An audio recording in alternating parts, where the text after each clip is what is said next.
Hey there! Are you a fan of the Last of Us series based on the critically acclaimed video game? Get ready to explore the hidden depths of how the creators skillfully use sentimental value and nostalgia to captivate both characters and viewers. You won't want to miss this analysis. Join my soulful cinema community by hitting that subscribe button. And don't forget to give this video a thumbs up. Let's dive in. Sentimental items. Supposedly only makes two things. Pills and bullets. Bullets and pills. In The Last of Us, objects take on a unique significance compared to our modern consumer-driven world. Today, with an abundance of goods readily available, prioritizing material possessions over experiences and relationships is often frowned upon. However, in the post-apocalyptic setting of the series, resources are scarce. I need the bag back. And only essential items like weapons and medicine are produced for survival. Consequently, objects and possessions gain heightened importance and uniqueness due to their rarity and the vital role they play in this harsh environment. It's your first time in a car? It's like a spaceship. No, it's like a piece of shit Chevy S10, but it'll get us there. Moreover, objects hold even greater significance when imbued with sentimental and emotional meaning. We all have cherished items, such as a keepsake, accessory, or old photo, that evoke memories of loved ones or special moments. These objects become time machines, transporting us back to specific people, places, or events. The Last of Us masterfully employs this concept, using the sentimental value of objects to provide characters with a sense of comfort and familiarity in an otherwise desolate and perilous world. Even if the show is just playing in the background, one most prominent example can hardly stay unnoticed: the broken watch that Joel wears on his wrist even 2 decades after the looming disaster claimed his daughter's life. With, unbeknownst to anyone, her own time running out at a fast pace, she fixed that watch for her father to surprise him on his birthday, leaving it to be the last second lingering memory of her love and care for him. The watch is Joel's most treasured possession. With no photographs or videos of his daughter, it serves as a poignant reminder of her and a connection to who he was 20 years ago, before the heartache of loss toughened him. As Ellie starts to break down his defenses, Joel frequently glances at the watch, symbolizing his capacity for love. It's more than just an object, it's a testament to Joel's ability to care deeply.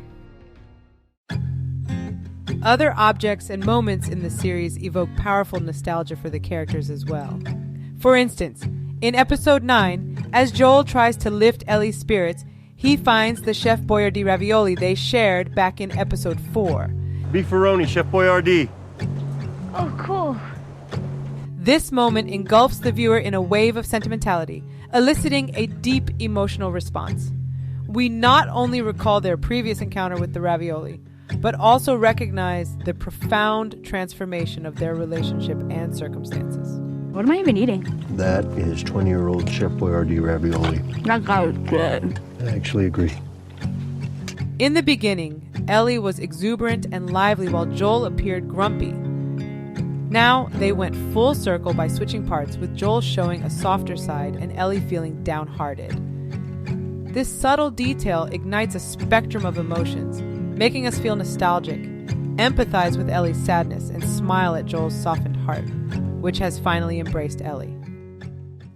In episode 3, we experience a similar emotional depth when Bill and Frank share the same dish and wine during their final dinner, as they did in their first lunch.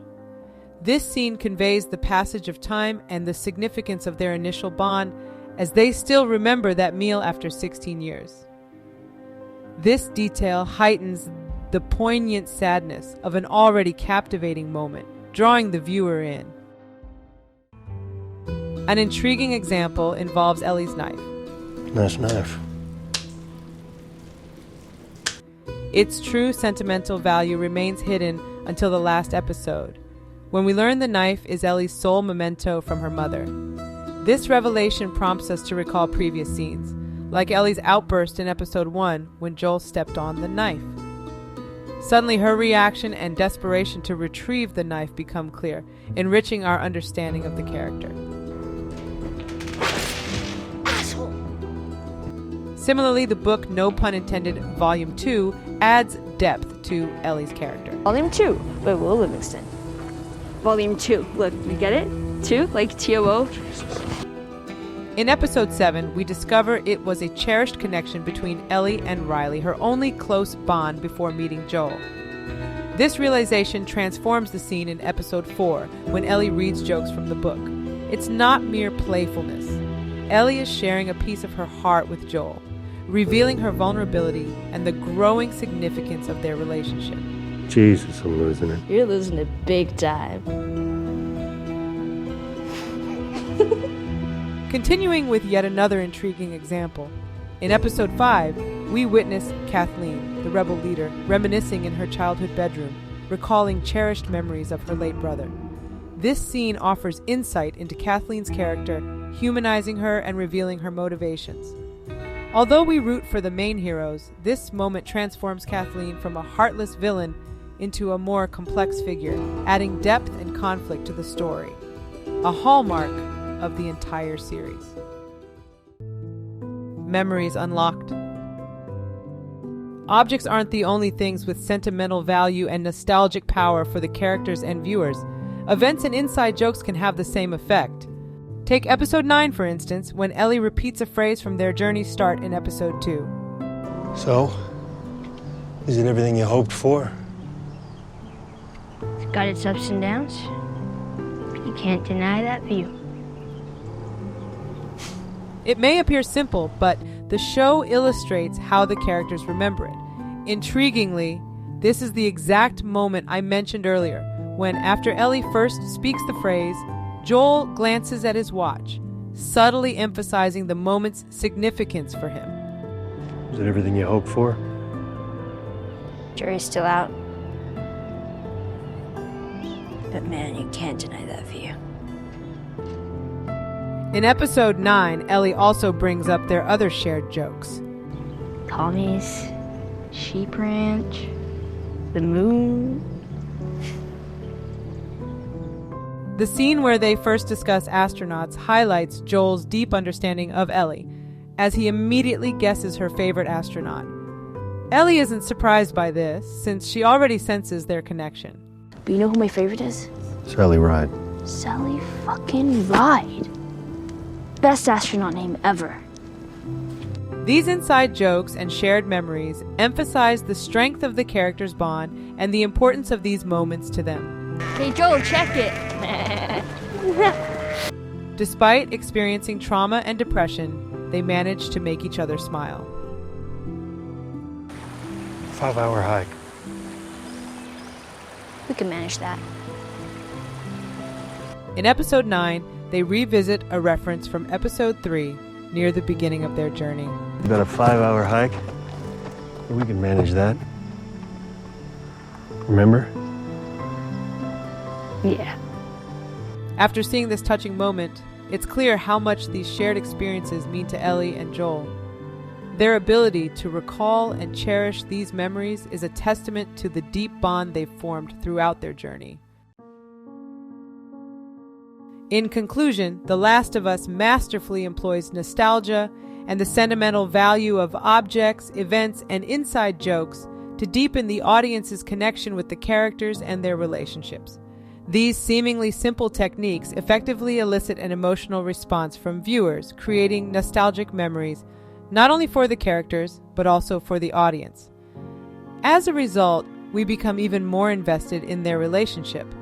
And now, hearing dad jokes will remind us of Ellie, Joel, and their incredible bond. People are making apocalypse jokes like there's no tomorrow. Too soon? No, it's topical.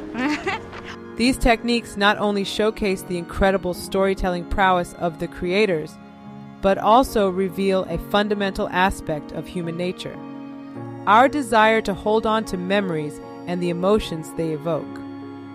This longing for connection and shared experiences is especially poignant in the series' post-apocalyptic world, where moments of happiness and love are rare and precious. By tapping into these universal themes, The Last of Us transcends the screen, reminding us of the power of storytelling to reflect and illuminate our own lives. If you enjoyed this video, don't forget to check out my full review of The Last of Us on my channel. You'll find the link in the description. Be sure to hit that subscribe button and give this video a thumbs up if you liked it. Thanks for watching, and I'll see you in the next one. Adios, big brother.